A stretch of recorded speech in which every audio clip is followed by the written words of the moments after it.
왔네? 어머니도 오셨네요. 네, 아는 사람이냐고요? 처음 봅니다. 안녕하십니까. 저는 컴퓨터공학을 전공했습니다. 때문인지 가끔 사람들이 저에게 질문을 합니다. 내심 기쁘죠? 그래, 무슨 질문을 하지? 잘 대답을 해줘야겠다. 기쁘지만 겉으로는 표현을 하지 않고 묻습니다. 선생님 무슨 질문이에요? 그러면은 대답을 하는데 정말 놀랍게도 이분들의 질문이 똑같습니다. 무엇이냐면 저기요, 집에 컴퓨터 고장났는데요. 이건 왜 그러는 거예요? 네, 속으로는 내심 김이 좀 빠지죠. 그렇지만 그것을 겉으로 나타내지는 않고 아주 전문적인 조언을 하나 해드립니다. 부드러운 목소리로 말이죠. 그 컴퓨터 한 대 때리세요. 왜 그런데? 네, 우리는 가끔 컴퓨터가 고장나거나 TV가 안 나올 때 혹은 자동차가 가다가 섰을 때 손으로 때리거나 발로 차거나 이런 행동들을 합니다. 우리는 왜 그럴까요? 왜 이렇게 무식하고 원초적인 방법으로 우리의 불만을 표현을 할까요? 사실 컴퓨터가 알아듣는 것도 아닌데 말이죠. 근데 정말 신기하게도 가끔 이 방법이 먹힙니다. 1940년대 컴퓨터가 발명이 되고 나서 약 70여 년간의 컴퓨터의 역사에서 컴퓨터의 처리 속도만큼이나 가장 중요하게 발전되어 온 것이 있습니다. 바로 사람과 컴퓨터의 소통입니다. 이것을 전문용어로 인터페이스라고 합니다. 인터, 중간에서 페이스, 사람과 컴퓨터를 서로 맞대게 해주는 매개체. 다시 한번 쉽게 말씀드리면은 어떻게 사람에게 보여주고 어떻게 사람에게 입력을 가질 것인가 하는 것들을 말합니다. 제가 인터페이스에 대한 컴퓨터의 역사에서 인터페이스가 가져왔던 큰 영향력 두 가지를 한번 예를 들어 드리겠습니다. 사실 초창기 컴퓨터들은 이렇게 화면에 그냥 텍스트만 들어간 형태였습니다. 이때 입력 장치는 단지 키보드만 있었고 이때 모든 사람이 키보드를 치면서 게임도 하고 프로그래밍도 하고 계산도 했습니다. 이걸 가지고 우리가 게임을 한다 생각이 되나요? 아무도 안 하겠죠? 1970년대 이후 마우스를 클릭하는 것만으로도 프로그램을 실행시킬 수 있는 그래픽 유저 인터페이스가 적용이 되었습니다. 이때 이후로 여러분들의 집에는 컴퓨터가 한 대씩 존재하게 되었고 그때를 기점으로 우리는 PC의 대중화라고 선언을 하였습니다. 이렇게 인터페이스가 발전을 하고 있는 와중에 우리는 스마트폰을 얻게 됐죠. 여기에 두 번째 혁신이 있습니다. 여러분들이 가지고 계신 스마트폰 안에 혹시 터치 인터페이스가 없는 것이 있나요? 없죠? 터치가 없는 스마트폰 생각도 할 수가 없습니다. 누군가 그런 구닥다리를 누가 써? 이렇게 얘기하시는 것 같네요. 인터페이스를 연구하는 연구자들은 인터페이스가 나아가야 할 방향을 이렇게 이야기합니다. 인터페이스는 사람과 사람이 소통하는 방식을 그대로 따라해야 한다. 네. 최근 미국의 시장조사 업체의 보고에 따르면 전 세계적으로 음성인식 기능을 가진 스마트폰의 보급량이 약 10억 대를 넘을 것이라고 예측을 했습니다. 음성인식. 여러분들 혹시 음성인식 기능이 스마트폰에 있는지 알고 계셨나요? 네. 한번 써보셨어요? 네. 저도 잘 쓰지는 않는데 이것을 준비를 하면서 한번 테스트를 해보았습니다. 그날도 패드를 준비를 하면서 정말로 기쁜 마음으로 머리를 쥐어뜯고 있었는데 제가 스마트폰에 물어봤습니다. 재밌는 얘기 좀 해줘. 스마트폰이 대답을 합니다. 사자로 끓인 국은 동물의 왕국입니다. 네, 정말 센스 있죠? 정말로 기술이 많이 발전한 것 같다는 생각을 합니다. 음성 인식과 함께 시장에서 벌써 이미 자리를 잡고 여러분들 삶 속에 깊이 들어가 있는 인터페이스가 한 가지 더 있습니다. 그것은 바로 모션 인식입니다. 여러분들이 어떻게 움직이는지, 여러분들이 어떻게 팔 동작을 하는지 이런 것들을 컴퓨터가 이제 알아간다는 것입니다. 집에 키넥트라던가 위 같은 이런 모션 인식을 사용하는 게임기가 아마 한두 개쯤은 있을 거라고 생각이 드네요. 컴퓨터가 우리가 어떻게 움직이는지를 이제는 이해를 한다. 그게 무슨 의미일까요? 이제는 우리가 컴퓨터를 때리면 내가 맞는구나 라고 컴퓨터가 알게 됐다는 것입니다. 네, 여기까지 정리를 해드리면 지금까지 컴퓨터에게 사람이 일일이 하나하나 알려주는 그런 시스템이었다면 이제는 정말 컴퓨터가 사람의 어떻게 소통하는지 사람의 방식을 이해하기 시작했다는 것입니다. 그러면은 여기서 한 가지 질문이 듭니다. 다음 인터페이스는 무엇일까요? 과학자들은 우리가 움직이는 것, 생각하는 것, 모든 정보가 나오는 근원지인 우리의 뇌를 연구했습니다. 뇌는 뉴런이라고 하는 아주 작은 신경세포들이 서로 얽히설키 연결되어 있다는 게 발견이 됐는데 이 길이를 다 연결하면은 서울에서 뉴욕까지의 거리를 약 10,000km라고 했을 때 이 거리를 10번을 왕복할 수 있는 거리가 됩니다. 그리고 한 가지 더 재미있는 사실을 발견했는데요. 뉴런과 뉴런이 서로 통신을 할 때 전기 신호가 발생한다는 것입니다. 이 전기 신호는 지금 여러분들의 두피에서 측정이 가능한데요. 우리가 사용하는 일반 망간 건전지가 1.5V라고 했을 때 이 1.5V의 약 3만 분의 1인 50 마이크로볼트 정도가 여러분의 머리에서 나타나고 있습니다. 무수한 연결 그리고 전기 신호. 사실 우리가 컴퓨터를 작동시키는 방식도 이렇습니다. 많은 회로를 구성을 하고 거기에 전기 신호를 흘려넣습니다. 그러면은 이 전기 신호, 뇌파를 역으로 분석을 한다면은 우리가 사람이 어떤 생각을 하는지, 내 남편이 무슨 생각을 하는지, 내 와이프가 뭘 좋아하는지 이런 것도 알 수 있지 않을까요? 그런 분야를 전문용어로 뇌 컴퓨터 인터페이스라고 합니다. 뇌 컴퓨터 인터페이스. 사람이 몸을 움직일 때 뇌에서는 신호가 나옵니다. 이 신호는 여러분들이 주먹을 내지른다고 했을 때 내지르기 직전에 이미 머리에서 신호가 나타납니다. 무슨 말이냐? 여러분들이 어떻게 움직이는지 어떻게 행동하는지 미리 예측이 가능하다는 것입니다. 그런데 과학자들은 연구를 거듭하면서 더 신기한 현상을 발견했습니다. 여러분들이 몸을 움직일 때 나타나는 뇌파 패턴이 여러분들이 몸을 움직인다는 상상만 할 때도 나타난다는 것입니다.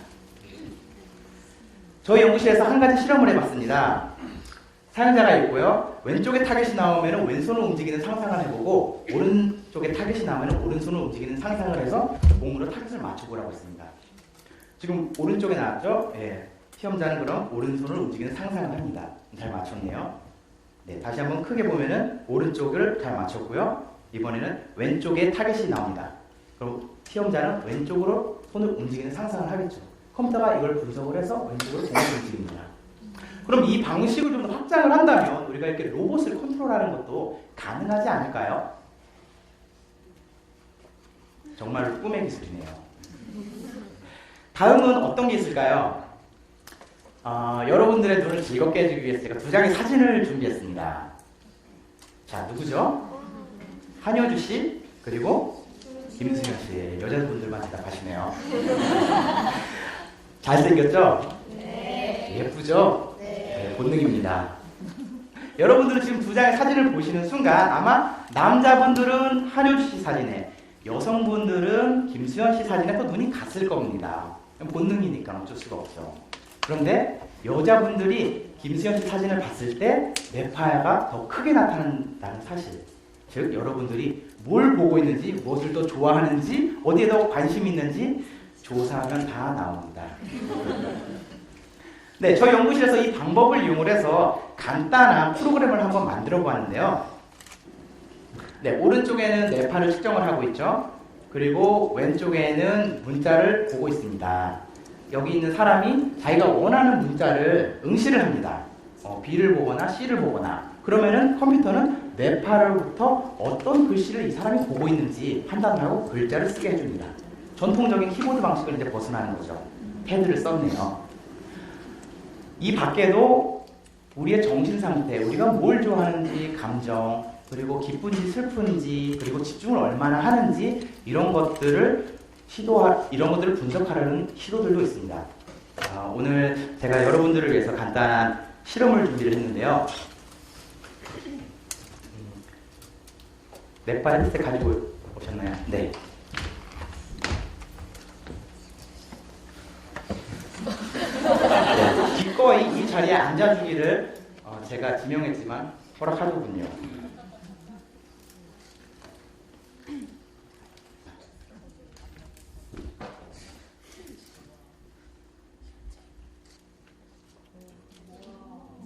지금 보시면은 이 뇌파가 측정이 되고 있고요. 몇 가지 테스트를 해보겠습니다. 그러면은 신호가 잘 나타날 겁니다. 만약 여기 있는 우리 장자연 스텝이 정상이라면요. 눈을 한번 깜빡여 볼래요? 혹시 저기 피크가 보이십니까? 위쪽에 예. 그리고 이번에 턱을 탁탁탁 한번 붙여보세요. 네, 이런 신호들이 우리가 관측이 가능합니다. 이거는 참 찾기가 힘든 신호인데 한번 눈을 감아볼래요? 혹시 미세한데 지금 출렁출렁 있는 뇌파가 더 많아지는 거 보이십니까? 네, 이거를 우리는 알파파라고 부릅니다. 이런 신호들을 분석을 해가지고 우리가 사람이 어떤 생각을 하는지 어떤 걸 원하는지 알아낼 수가 있습니다. 여러분들은 굉장히 소중한 분들이시기 때문에 제가 오늘 여기에서 굉장히 재미있는 장난감을 하나 준비했는데요. 이 장난감은 여기서 뇌파를 1초에 약 250번 측정을 해서 컴퓨터로 무선으로 보내게 됩니다. 그리고 그 뇌파를 이용을 해서 이 정자연 스텝이 어느 정도 집중을 하고 있는지 이 상태를 분석을 해서 여기 보이는 지금 파란 색깔의 차를 조종을 하게 됩니다. 즉 집중을 더 많이 하면 할수록 파란 색깔의 차는 더 빨리 달리고 집중을 덜 하면 할수록 파란 색깔의 차는 더 느리게 달리게 됩니다. 지금 소리가 들리시나요?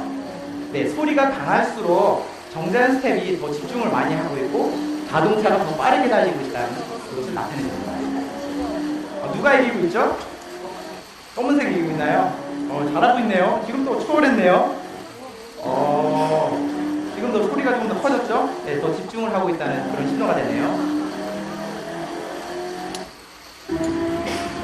예, 속도가 더 빨라지고 있네요.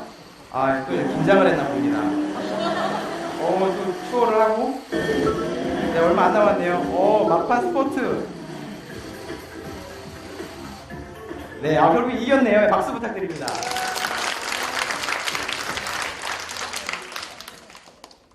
네, 지금까지 여러 가지 뇌 컴퓨터 인터페이스에 대한 예들을 보여드렸는데요. 이것들을 어디에 사용할 수가 있을까요? 지금 보신 것처럼 게임을 할 수도 있겠고, 아바타에 나온 것처럼 우리가 로봇 컨트롤하는 데 사용할 수도 있을 것 같습니다. 그리고 여기 어머니들이 많으신 것 같은데요. 내 남편이 지금 무슨 생각을 하는지 이런 걸 알아맞히는 데 사용할 수도 있겠죠. 네, 희망사항이지만 너무 좋아하시네요. 프랑스의 저명한 언론인이 있습니다. 그는 세계적인 여성 잡지 엘르의 편집장을 지냈고 누군가의 자상한 아버지이며 멋스럽고 대단히 유머러스한 사람이었습니다. 그러던 그가 어느 날 뇌졸중으로 쓰러집니다. 그리고 3주 후 의식을 되찾았을 때 그는 몸을 움직일 수가 없었습니다. 말을 할 수도 없었고 그는 아무것도 할 수가 없었습니다. 그가 외부에 알릴 수 있는 의사소통 수단은 왼쪽 눈꺼풀을 깜빡거리는 것뿐이었습니다. 그러나 그는 포기하지 않고 책을 한 권 쓰기로 결심을 합니다. 그렇게 깜빡, 깜빡, 깜빡 하루에 반쪽 분량 1년 3개월 동안 약 20만 번을 눈을 깜빡거려서 그는 책을 냅니다. 그리고 그는 이 세상을 떠납니다. 그 사람의 책 첫머리에 이런 말이 있습니다. 고이다 못해 흘러내리는 침을 삼킬 수만 있다면 그는 행복한 사람이다. 과학자들은 이런 분들을 이 기술의 가장 큰 수혜자로 손꼽습니다. 우리에게 너무 쉽지만 잘 안 하는 것. 사랑하는 사람에게 사랑해, 미안해 이렇게 말을 할 수 있게 해주는 것. 이 작은 희망이 많은 과학자들로 하여금 이 기술에 대한 열정을 가슴에 품게 하는 이유가 됩니다. 성경에 이런 말이 있습니다. 진리가 너희를 자유케 하리라. 얼마 전 3D TV를 만드는 한 업체에서 이 말을 조금 바꿔 이렇게 광고하더군요. 기술이 인간을 자유롭게 하리라. 여러분들이 사용하고 계시는 스마트폰이 우리 실생활에 가지고 온 영향력은 실로 어마어마합니다. 우리가 어느 곳에 가든지 내가 어디 있는지 알고 맛집을 찾고 영화를 예매를 합니다. 그런데 가만히 생각을 해보면 우리는 정작 바로 옆에 있는 사람의 얼굴 대신에 스마트폰의 화면을 더 많이 보고 있는 것은 아닐까요? 앞으로는 사람과 컴퓨터 사이에서는 비 스투피드하게, 그리고 사람과 사람 관계에 있어서는 이 스마트하게 하는 기술이 더 많아지기를 기대합니다. 감사합니다.